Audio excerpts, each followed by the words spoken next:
झारखंड के भीष्म पितामह स्वर्गीय विनोद बिहारी महतो की 34वीं पुण्यतिथि आगामी 18 दिसंबर को पूरे झारखंड में भावभीनी श्रद्धांजलि के साथ श्रद्धापूर्वक मनाई जाएगी। इस अवसर को विशेष बनाने के उद्देश्य से विनोद मेला समिति के तत्वावधान में विनोद बिहारी महतो स्मारक समिति द्वारा विनोद धाम में भव्य मेले एवं विविध सांस्कृतिक कार्यक्रमों का आयोजन किया गया है। पुण्यतिथि के अवसर पर झारखंड के विभिन्न जिलों से जनप्रतिनिधि, सामाजिक कार्यकर्ता एवं विभिन्न राजनीतिक दलों के नेता विनोद धाम पहुंचकर स्वर्गीय विनोद बिहारी महतो की प्रतिमा पर माल्यार्पण कर श्रद्धांजलि अर्पित करेंगे। इस संबंध में मीडिया से बातचीत करते हुए बीबीएम कॉलेज के प्राचार्य जितेंद्र महतो ने बताया कि कॉलेज प्रशासन की ओर से इस कार्यक्रम में सिंदरी विधायक चंद्रदेव महतो मुख्य अतिथि के रूप में शामिल होंगे और स्मारक पर माल्यार्पण करेंगे। इसके उपरांत दर्जनों सांस्कृतिक कार्यक्रमों का आयोजन किया जाएगा। वहीं मेला समिति के अध्यक्ष राहुल महतो ने जानकारी देते हुए कहा कि विनोद बिहारी महतो की 34वीं पुण्यतिथि को लेकर पूरे एक सप्ताह तक विनोद धाम में मेले का आयोजन किया गया है। मेले के दौरान प्रतिदिन झारखंड की समृद्ध संस्कृति, लोक कला और परंपराओं की झलक देखने को मिलेगी। यह आयोजन न केवल श्रद्धांजलि का प्रतीक है, बल्कि नई पीढ़ी को झारखंड आंदोलन के प्रणेता विनोद बिहारी महतो के विचारों से जोड़ने का एक सशक्त माध्यम भी है। सबसे पहले तो विनोद बाबू का पुण्यतिथि 34वां पुण्यतिथि मनाया जा रहा है और कॉलेज प्रशासन की तरफ से मैं पहली बार मैं पार्टिसिपेट करने जा रहा हूं और मुझे खुशी है कि पुण्यतिथि के अवसर पर हम पार्टिसिपेट होने जा रहे हैं। कॉलेज प्रशासन की तरफ से कुछ सांस्कृतिक कार्यक्रम रखा गया है, जिसमें हम लोग पहले तो माल्यार्पण का कार्यक्रम है 10 बजे से और सांस्कृतिक कार्यक्रम उसके बाद हम लोग शुरू करेंगे। उसके लिए विधायक जी से बातचीत हुई है और पहली बार हम लोग जो है कॉलेज के लास्ट सेशन में जो पास आउट स्टूडेंट हैं, हम लोग टॉपर्स को सम्मानित करने जा रहे हैं। ये परंपरा हम लोग शुरू करने जा रहे हैं कि विनोद बाबू के पुण्यतिथि के अवसर पर हम शुरू करने जा रहे हैं और साथ ही साथ एक मैगजीन के लिए भी बात हो रही है। अगर हो जाता है तो हम लोग मैगजीन का भी विमोचन करेंगे।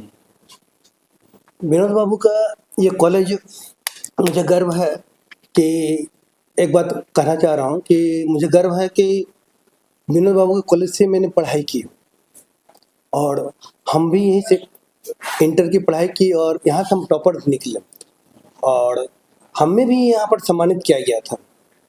पूर्व विधायक आनंद बाबू के तरफ से हमको सम्मानित किया गया था। तो मुझे लगा कि नहीं, हम भी जो हमारे अपने छात्रों को जो है सम्मानित करेंगे, जो भी टॉपर्स निकलेंगे हम सम्मानित करेंगे। तो इस अवसर पर हम जो है सम्मानित करने जा रहे हैं। मेधावी छात्रों को छात्रवृत्ति न मिलना, इसको आप किस रूप में?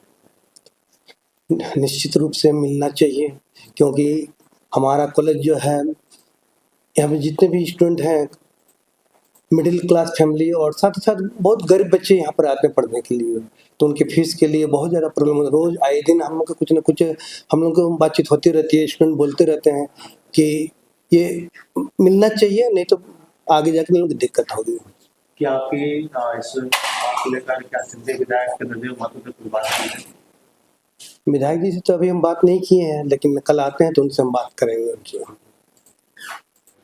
देखिए, ये प्रत्येक साल जो है ये विनोद बाबू का जो श्रद्धांजलि होता है, उनकी याद में 18 तारीख को श्रद्धांजलि दिया जाता है। उसके बाद एक आम सभा का आयोजन किया जाता है और 19 तारीख से जो है आपका 24 तारीख तक सांस्कृतिक कार्यक्रम का आयोजन किया जाता है। इस बार विशेष तौर से 18 तारीख को जो है हमारे लोकनाथ लोहरा जी, जो नागपुरी सुपरस्टार हैं, रांची से वो आएंगे और 18 दिसंबर को शाम में 7 बजे उनका एक कार्यक्रम होगा। ये तो सांस्कृतिक कार्यक्रम हुआ आपका 18 तारीख को नागपुरी का। 19 तारीख को जो है ये हमारा जो है झूमर प्रदर्शन होता है। 20 तारीख को है अपना छौ नाच होता है। छौ नाच में जो है आपके पुरुलिया के राष्ट्रपति अवार्डेड नरेश महतो, उनका टीम आएगा 20 तारीख को। 21 तारीख को जो है हमारा जो प्रोग्राम बढ़ते चला जाएगा वो है 21 को बंगला कार्यक्रम, 22 को सांथाली, 23 को खोट्टा और 24 को झूमर प्रदर्शन रहेगा।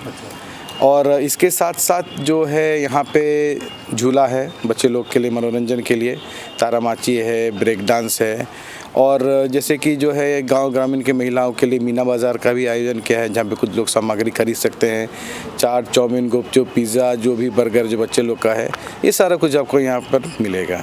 क्योंकि भीड़-भाड़ काफ़ी ज़्यादा होता है, तो सुरक्षा के लिए आप लोग क्या कुछ व्यवस्था किए हैं? सुरक्षा के लिए एक सबसे बड़ी बात है कि यहाँ जितने लोग आते हैं, विनोद बाबू उनके कहीं ना कहीं दिल में बसते हैं, उनके प्रति उनकी आस्था रहती है।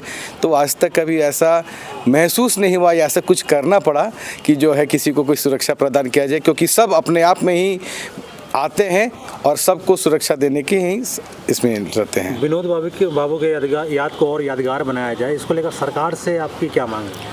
देखिए, विनोद बाबू की यादों को किस तरह से यादगार बनाया जाए, ये सरकार से हम एक ही चीज़ कहना चाहेंगे कि उनका जो विशेष तौर पे जो नारा रहा है शुरू से, पढ़ो और लड़ो, मतलब जब तक आप शिक्षित नहीं बनिएगा तब तक आप अपना हक या अधिकार या किसी भी चीज़ के लिए आप मांग नहीं कर सकते हैं।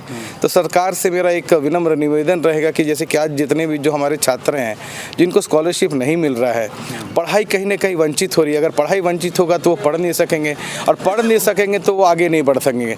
तो मेरा यही एक गुजारिश है कि जितने जल्द से जल्द हो सके सरकार के द्वारा स्कॉलरशिप जो है छात्रों को दिया जाए, ताकि उनका भविष्य उज्जवल हो।